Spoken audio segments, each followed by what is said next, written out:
আমাকে মানুষ করতে গেলে তো তোমার তখন অনেক কষ্ট হবে, তখন তো তুমি একা। আমি বলছি এরকম বাজে কথা বলতে নেই বাবা, কিচ্ছু হয়নি, বাবা ঠিক যাবে, ট্রিটমেন্ট করাতে যাবে। নমস্কার বন্ধুরা, তোমরা সবাই কেমন আছো? আশা করছি তোমরা সবাই খুব ভালো আছো, সুস্থ আছো।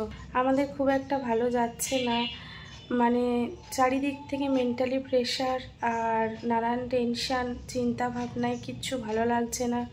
কি করব না করব কিছু বুঝে উঠতে পারছি না।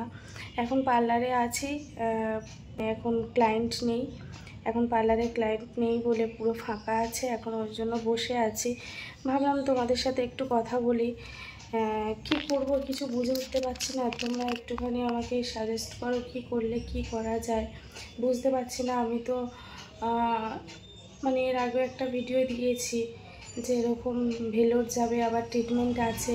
17 তারিখ হয়ে গেল, 21 তারিখেও ওপিডি ছিল, 24 তারিখে কেমোথেরাপি আছে।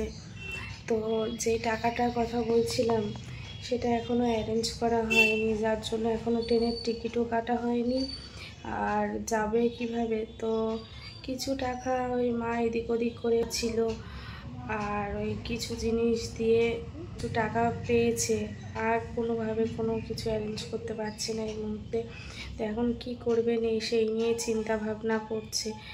আর ওই সব মানে একটা বাচ্চা ছেলে থাকলে ঘরের মধ্যে এই সমস্ত যতই ওকে না শোনানো হয়, ও সব সিচুয়েশান বোঝে, সব কিছু বুঝে, মানে কিছু বলতে পারে না কাউকে কিছু।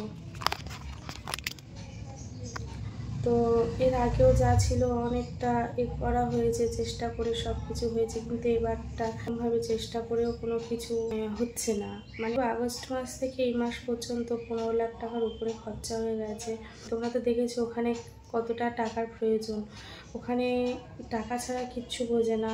যেহেতু একবার ঢুকে গেছি সেখানে তো বেরোনোর মতো কোনো পরিস্থিতি নেই, মানে পুরোটাই ধরতে গেলে কি বলবো, ওই যে মাছের কাঁটা গলায় বিঁধে গেছে, না পাচ্ছি বের করে ফেলতে, না পাচ্ছি গিলে নিতে, এরকম টাইপের একটা পজিশনে এসে দাঁড়িয়ে আছি। বুঝতে পারছি না, এইসব চিন্তা ভাবনায় কোনো কিছু ভালো লাগছে না। আর ওই সেই নিয়েই চলছে বাড়ির মধ্যে, আর কি চিন্তা ভাবনা, কারোর খাওয়া দাওয়া নেই, কিছু নেই, এই নিয়ে চিন্তা ভাবনা চলছে। আর বাচ্চাটা তো বোঝোই, ও সব কিছু বোঝে, ওনা সব কথা শুনছে। হঠাৎ করে পাশের ঘরে নাম্মা, ঠাকুমাকে নাম্মা বলে, আর দাদাইকে দাদা বলে। তো কথা বলছিল, হঠাৎ করে আমার কাছে এসে বসে বলছে, মাথায় অনেক রকম চাপ আছে, মানে কথাগুলো শুনে কি করবে না করবে ও বুঝে উঠতে পারে না। তো একটা সময় ও ভাবে যে কি হবে যদি এবার বাবার ট্রিটমেন্ট যেহেতু যেতে পারছে না, শুনতে পাচ্ছে টাকার জন্য, তখন বলছে আমার কাছে এসে বলছে, মামা একটা কথা বলবো। বললাম কি বলো? বলছে না বলবো না। আমি বলছি না বলো, কি বলবে বলো।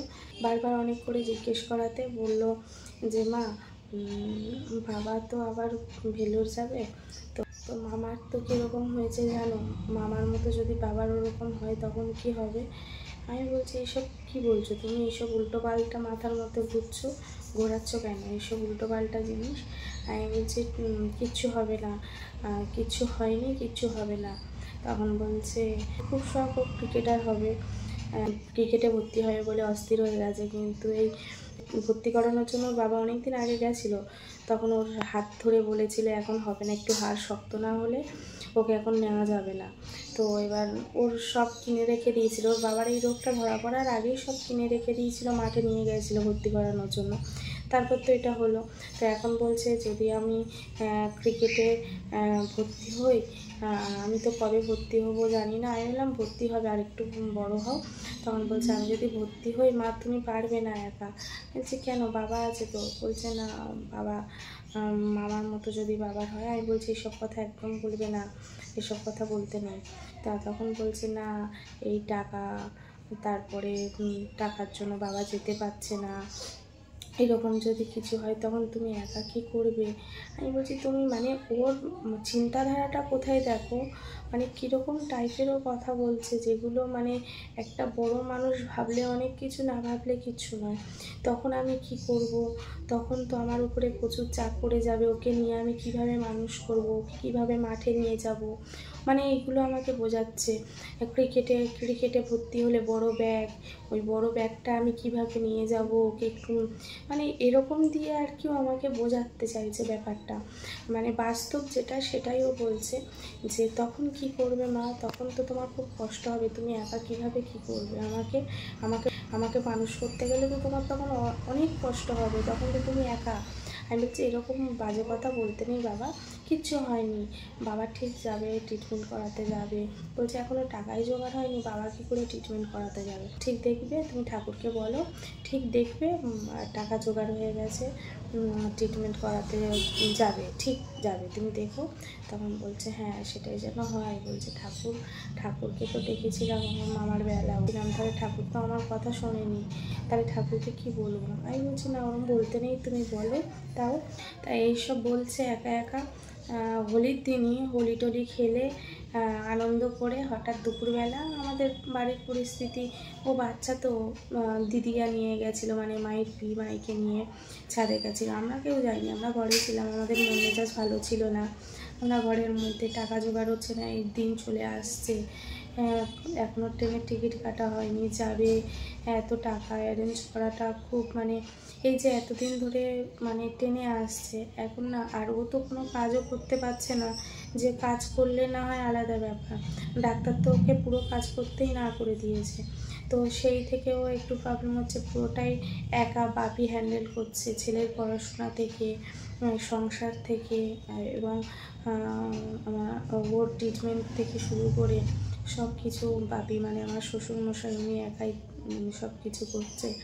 তো এবার সেই কারণে মানে কত মানুষের কত কি থাকে, কত টাকা জমানো থাকে, এখনও পর্যন্ত 15 লাখ টাকার উপরে খরচা হয়ে গেছে, তারপরে যাতায়াত ভাড়া, খাওয়া দাওয়া, থাকা, সব কিছু মিলিয়ে অনেক টাকা ব্যাপার। তো এখন ট্রিটমেন্টেই তো তোমাদের দেখালাম এত টাকা ট্রিটমেন্টে, এর আগের একটা ভিডিওতে তো দেখালাম কত টাকা ট্রিটমেন্ট খরচ, তারপরে যাতায়াত, থাকা, খাওয়া, হোটেল, সব কিছু মিলিয়ে অনেক টাকা প্রায়। তো এই টাকাটা না মানে কোনোভাবে মানে অ্যারেঞ্জ করাটা মানে খুব একটা মানে ব্যাপার, অ্যারেঞ্জ করাটা খুব কষ্টকর হয়ে গেছে, যে কারণে মানে নিজেদের মতো চুপচাপ হয়ে আছি।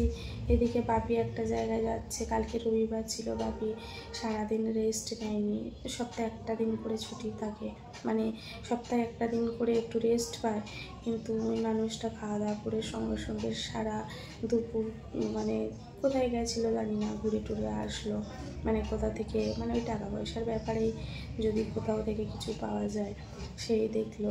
মাকে বললাম তো মায়ের হাতের নোয়া বাঁধানো, তো এই নিয়ে এখন চলছে, এইভাবে এখন দিন কাটছে আমাদের।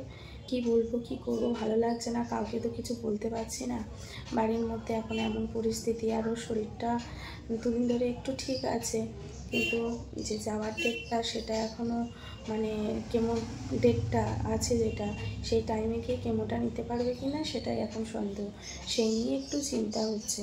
আর এই জন্যই বাড়ির পরিস্থিতি এখন ঠিক নেই, কার কাছে কী বলবো, ওই জন্য বসে আছি, এখন নানানটা চিন্তা, নানানটা মাথার মধ্যে ঘুরে বেড়াচ্ছে। আর আমার বিশ্বাস করো দুদিন ধরে এই মাথা, এমনিতে আমার চোখের প্রবলেম আছে, আর দুদিন ধরে এত মাথার যন্ত্রণা, এই জায়গাটা কালকে আমি পারিনি, তোমার রাত্রির 2:30 পর্যন্ত মানে আমি যন্ত্রণায় থাকতে পারছি না, এই জায়গাটা এত যন্ত্রণা। তোমরা তো আমার যারা পুরনো বন্ধু আছো তারা তো তোমরা জানো যে আমার চোখের সমস্যা ছিল, কোনো চিন্তা ভাবনা আমি করতে পারি না, বেশি টেনশন করলে আমার চোখের প্রবলেমটা হয়, আর মাথা যন্ত্রণা এত হয়, থাকতে পারি না, এই আমার মাথার মাঝখানটা ট্যাপ খেয়ে গেছে, তোমরা জানো অনেকে, যারা আমার নতুন ফ্রেন্ড আছে তারা তো জানো না, প্রচণ্ড কষ্ট হয় ওই মানে যন্ত্রণাটা। তা কালকে রাত্রে 2:30-3টে পর্যন্ত তোমাদের দাদাভাই মাথা টিপে দিয়েছে, তো মানে এমনি ফ্রিলি রয়েছি এর সামনে, কিন্তু কী বলবো, একটা চাপা টেনশান, একটা কষ্ট মানে রয়েছে, যেটা না কারোর সাথে শেয়ার করতে পারছি, কাউকে কিছু বলতে পারছি, এই নিয়ে চলছে। তো এখন ফাঁকা আছে, পার্লারে এখন কোনো ক্লায়েন্ট নেই, ভাবলাম একটু তোমাদের সাথে কথা বলি কি করলে কি হয়। যদি কোনো রকম কোনো ফান্ড বা কোনো কিছু পাওয়া যায়, বাচ্চাদের হলে অনেক রকম কিছু সুবিধা রয়েছে, বড় তো বড়দের কি সুবিধা রয়েছে সেটা জানি না, বুঝতে পারছি না।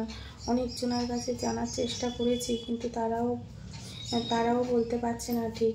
তো কি করব এখন, যদি তোমরা কিছু জানো, জেনে থাকো যে কোনো ফান্ড বা কোনো কিছুর করা যেতে পারে, তাহলে একটু জানিও, তাহলে সেইভাবে আমরা একটু এগাবো। সেই জন্য ওটা করলাম, ভাবলাম তোমরা একমাত্র পারবে বলতে কি করলে কি করা যায়। কেমোথেরাপির ডেট আছে, ওই কেমোটা এমনি জ্বর টর হলে আলাদা ব্যাপার, তারা বুঝে সেটা ম্যানেজ করতে পারে, কিন্তু কেমো না নেওয়া হয়, ডেট ওভার হয়ে গেলে কি হবে না হবে কি হবে সেটা জানি না। তারপরে কেমোথেরাপির পরে ইমিউনোথেরাপি আছে, সেটারও একটা ব্যাপার আছে। তো সেই জন্য আর কি কী করব না করব কিছু বুঝতে পারছি না, তাই ভাবলাম তোমাদেরকে একটু বলি, তোমরা যদি কোনো রকম কিছু হেল্প করতে পারো তো সেই জন্য তোমাদেরকে জানানো। আর এখন পরিস্থিতি জানোই তো কেমন, মানে সব কিছু মাথার উপর দিয়ে যাচ্ছে, কি করব কিছু বুঝে উঠতে পারছি না। দেখি, আর মা হয়তো গেলে মা হয়তো সঙ্গে যাবে, এখন কি হয় না হয়, কি হচ্ছে না হচ্ছে তোমাদের সাথে সবটাই শেয়ার করব, যতটুকু করে পারছি। মেন্টালি ঠিক নেই, তো যতটুকু পারবো তোমাদের সাথে শেয়ার করব। আর তোমরা প্লিজ একটু জানিও কিভাবে কি করলে কি করা যায়, একটু প্লিজ আমাকে বলো, তাহলে সেই বুঝে এগাবো। নাহলে এই মুহূর্তে কী করবো কিছু বুঝে উঠতে পারছি না। তো এইটুকু বলার জন্য আজকে আসলাম। তো চলো আবার পরে একটা ভিডিও নিয়ে আসছি, আর বেশি কিছু বলতে ভালো লাগছে না, পরে কোনো ভিডিও নিয়ে আসছি। তো চলো।